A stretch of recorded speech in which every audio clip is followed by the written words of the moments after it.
adoro. Vamos jurar o assunto.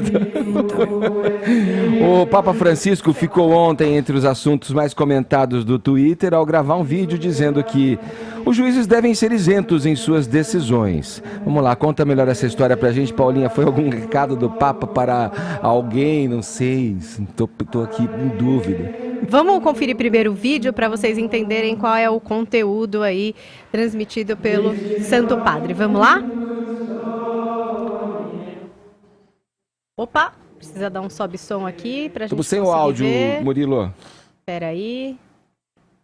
Ixi, tá difícil. Então vou fazer a leitura aqui do texto, não é um texto muito longo, né? A gente tá vendo as imagens. Deixa as imagens correrem, porque é importante entender também com o que foi ilustrado esse vídeo do Papa. Então ele disse assim, ó, dos juízes dependem decisões que influenciam os direitos e os bens das pessoas. Sua independência deve ajudá-los a serem isentos de favoritismos e de pressões que possam contaminar as decisões que devem tomar.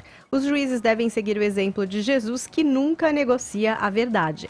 Rezemos para que todos aqueles que administram a justiça operem com integridade, para que a injustiça que atravessa o mundo não tenha a última palavra. As imagens que ilustram aí essas palavras do Papa trazem claramente uma disputa ali habitacional, digamos assim. Então você tem, por exemplo, a figura do morador, né, e do especulador imobiliário ali na ilustração do que o Papa disse. É importante saber, Edgar, que esse vídeo, ele faz parte das intenções do Santo Padre para os 12 meses de 2019. Em janeiro é que foram estabelecidos aí os temas para esses vídeos.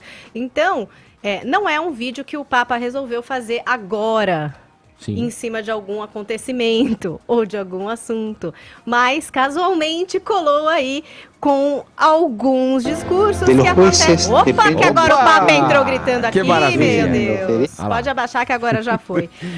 Então, muita gente, por exemplo, começou a entender que aquilo era de fato um recado para Sérgio Moro. Será que Papa estava lulando livre, né? Algumas pessoas disseram isso. Nossa, que absurdo, Papa!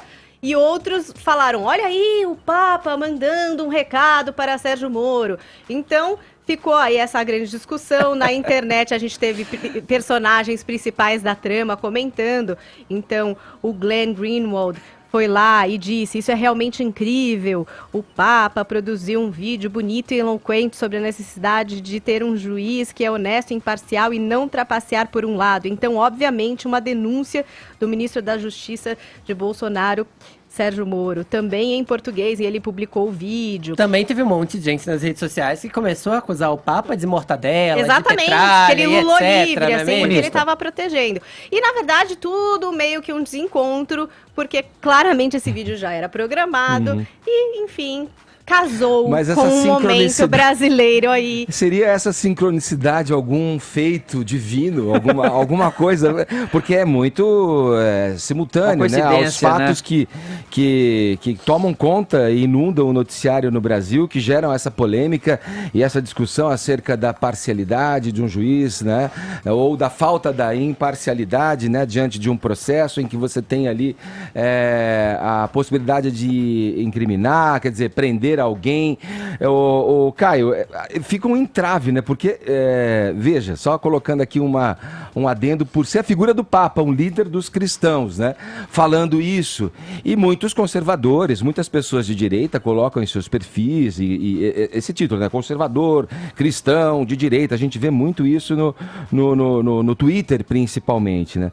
E agora, ouvir o Papa ou ouvir a voz do Sérgio Moro? Como é que fica isso? É um entrave tanto, hein? Não tem contradição nenhuma. Na verdade, é hilário ver a pressa, né, a sofreguidão, até mesmo a precipitação da esquerda em tentar capturar, em tentar usar a imagem do Papa a serviço da sua narrativa. A prova definitiva, né, de que não tem relação nenhuma entre a crítica e a atuação da Lava Jato foi trazida aqui pela Paulinha. É a cronologia, né, da idealização e da produção desse material que antecede em muito o circo da Vaza Jato e o seu pseudo-jornalismo. Mas, assim, bastaria, nem precisaria dessa informação informação, bastaria analisar o contexto do vídeo para chegar a essa conclusão, porque é uma produção de média complexidade que intercala a narração e a imagem do Papa com a cena de um julgamento. E o caso em julgamento, pelo que se percebe, é sobre direito real, direito de propriedade, direito imobiliário. Dá a entender que é um processo de desapropriação de um imóvel, o lar de uma família humilde. Para quê? Para viabilizar um grande projeto hoteleiro, mais precisamente um resort, né? Assim que aparece. Agora eu peço licença aí para o ouvinte da PAN para fazer uma breve digressão sobre religião. Vamos lembrar que, dentre as denominações cristãs, a doutrina católica mais antiga, ela vê a prosperidade financeira com muita ressalva e reserva, né? A extrema riqueza, ela é associada, inclusive, a pecados capitais, né? Você tem a soberba, a avareza, a inveja, até mesmo a gula, aí falando num sentido mais amplo, né? Como aquela ambição egoísta insaciável, né? Você vê, eu citei 4 dos 7 pecados capitais aqui. Também vamos lembrar que a igreja condenava a usura, portanto, a precificação do tempo, os famosos juros, né? Como o tempo a Deus pertence, atribuir valor e rentabilizar o tempo era considerado também um pecado. Em contraposição à visão católica, né, sobre a abundância material, você tem o protestantismo. Então você tem os luteranos, os calvinistas, os anglicanos, que pregam austeridade e trabalho contra a ociosidade e a perdularidade. Então a riqueza, ela vem como uma consequência natural disso. Mais recentemente você tem o neopentecostalismo evangélico, famosa teologia da prosperidade, né, que vê a bonança como uma consequência direta da fé. Portanto, sobra para o católico padrão a tal da culpa capitalista, né, que não acomete outros cristãos. E claro que aí reside uma certa ironia, dada a riqueza institucional da igreja em Roma. Bom, é fundamental a gente lembrar que o Brasil tem mais de 130 milhões de católicos, sejam eles praticantes ou não.